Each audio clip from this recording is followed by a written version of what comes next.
혹시 이런 기억 있으신가요? 학교 끝나고 집에 들어오면 텔레비전 소리가 먼저 들리던 그 집. 밥상 위에 반찬 몇 가지, 엄마는 부엌, 아빠는 뉴스 보시던 그 풍경. 그게 왜 그렇게 편안했을까요? 그냥 그 자리에 있는 것만으로도 오늘 하루를 털어놓을 수 있을 것 같은 느낌. 누군가 들어줄 것 같은 느낌. 그런데 실제로 털어놓은 적 있으신가요? 오늘 친구한테 상처받았다고, 선생님한테 혼났는데 억울하다고, 그냥 이유 없이 눈물이 날 것 같다고. 혹시 이런 말 들어본 적 있으신가요? 울지 마. 그 정도는 참아야지.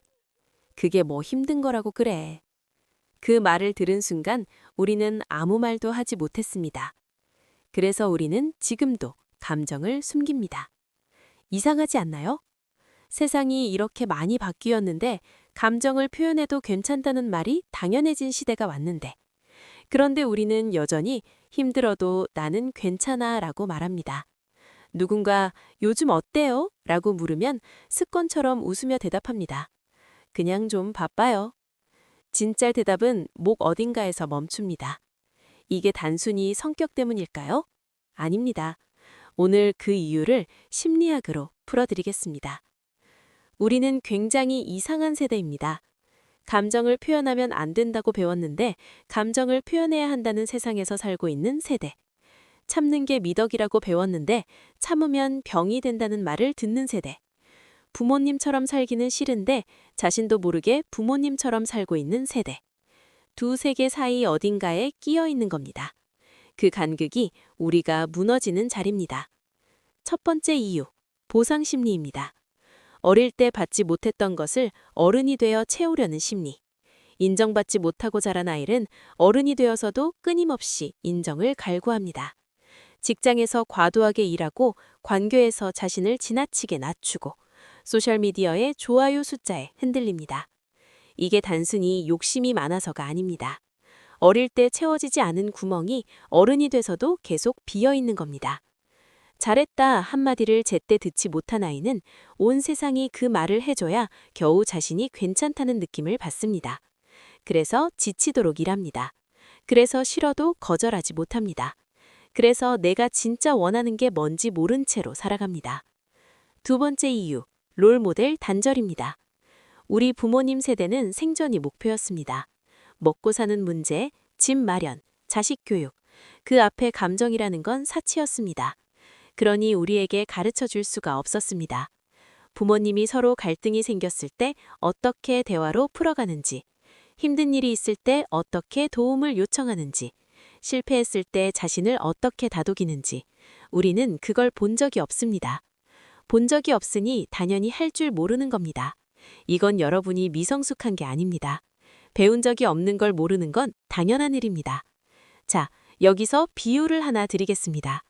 여러분은 지금 땜입니다. 어릴 때부터 감정을 쌓아두는 법을 배웠습니다. 울고 싶어도 참고, 화가 나도 아무렇지 않은 척하고, 힘들어도 괜찮다고 했습니다. 물이 조금씩 조금씩 쌓입니다. 겉으로 보기엔 멀쩡합니다. 단단해 보입니다. 그런데 댐은 언젠가 한계에 도달합니다. 사소한 말 한마디에 눈물이 터지고 별것도 아닌 상황에서 무기력감이 밀려오고 다 놓아버리고 싶다는 생각이 듭니다. 주변은 갑자기 왜 저래? 라고 합니다. 하지만 갑자기가 아닙니다. 수십 년에 걸쳐 쌓인 물이 한꺼번에 터진 겁니다.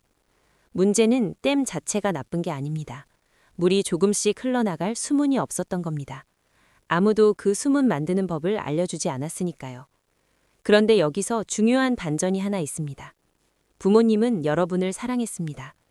참아야지라는 말 안에는 세상은 힘들다. 너는 강해져야 한다. 나는 네가 상처받는 게 무섭다는 불안한 사랑이 담겨 있었습니다. 새벽에 일어나 도시락 싸주고 학원비 마련하려고 밤늦게까지 일하던 그 마음은 진짜였습니다. 그런데 좋은 의도가 오히려 아이의 감정을 지웠습니다. 강하게 키우려는 마음이 네 감정은 중요하지 않다는 메시지로 전달됐습니다. 부모님도 몰랐습니다. 자신들도 그렇게 배웠으니까요. 사랑이 없었던 게 아닙니다. 사랑의 언어가 달랐던 겁니다. 그러니 지금 이걸 힘들어하고 있다면 관계에서 자꾸 작아지고 감정 표현이 어렵고 나는 왜 이럴까 싶다면 그건 여러분 잘못이 아닙니다. 한 번 더 말할게요. 여러분 잘못이 아닙니다. 여러분은 그저 주어진 환경 안에서 살아남기 위해 최선을 다한 겁니다. 그게 나약해서가 아닙니다. 오히려 굉장히 영리하게 적응한 겁니다. 다만 그 적응 방식이 지금 이 세상에서는 더 이상 유효하지 않을 뿐입니다. 그렇다면 오늘 당장 할 수 있는 것, 딱 2가지만 드리겠습니다. 첫째, 감정에 이름을 붙이세요. 스트레스 받는다고 뭉뚱그리지 말고 들여다보세요. 나는 지금 억울한 건지, 외로운 건지, 무서운 건지. 감정을 언어로 포착하는 순간 그 감정이 나를 지배하는 힘이 약해집니다. 뇌과학 연구에서도 이미 확인된 사실입니다. 일기 한 줄이어도 충분합니다. 오늘 내 말이 무시됐을 때 나는 억울했다. 그 한 줄이 수문입니다. 둘째, 내면의 그 목소리에 반박하세요. 이 정도는 참아야지 라는 말이 들릴 때 잠깐 멈추고 물어보세요. 그 말 누구한테 배운 거지? 그리고 이렇게 말해보세요. 아니, 나는 지금 힘들어도 돼. 어색합니다. 처음엔 당연히 어색합니다. 하지만 그 반박이 쌓이면 그 목소리는 조금씩 작아집니다. 그들은 몰랐고 우리는 배웠습니다. 참는 법은 배웠지만 표현하는 법은 배우지 못했습니다. 그게 우리 세대의 이야기입니다. 부끄러운 게 아닙니다. 그냥 그렇게 된 겁니다.